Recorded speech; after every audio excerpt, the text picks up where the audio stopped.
তখন বুড়ো সিংহ ওদের বলে, আমার জঙ্গলবাসীরা, এই সভাটা আমি ইলেকশনের জন্য ডেকেছি।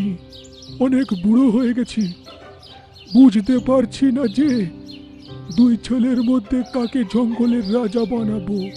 তাই আমি এটা ভেবেছি যে আপনারা ভোট দেবেন, যার বেশি ভোট হবে সেই জঙ্গলের রাজা। বুড়ো রাজার কথা শুনে সব পশুরা একে অপরকে দেখতে লাগে। আসলে তারাও সিদ্ধান্ত নিতে পারছিল না যে তারা ব্রুনোকে ভোট করবে না ব্রুটোকে। ওরা চিন্তায় পড়ে যায়, যদি একজনকে ভোট দিলে অন্যজন কোথাও রাগ করবে না তো, আর রেগে গিয়ে শয়তানি না করে। কিন্তু বুড়ো রাজার যেখানে আদেশ ছিল, ওদের ভোট তো দিতেই হতো।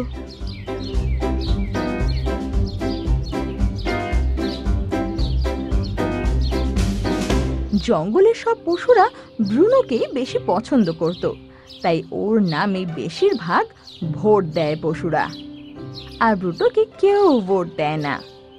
তখন বুড়ো রাজা ঘোষণা করেন, আমাদের জঙ্গলে সব ভোট ব্রুনো সিংহ জিতেছে, তাই জন্য আজ থেকে ব্রুনো সিংহ এই জঙ্গলের রাজা হবে।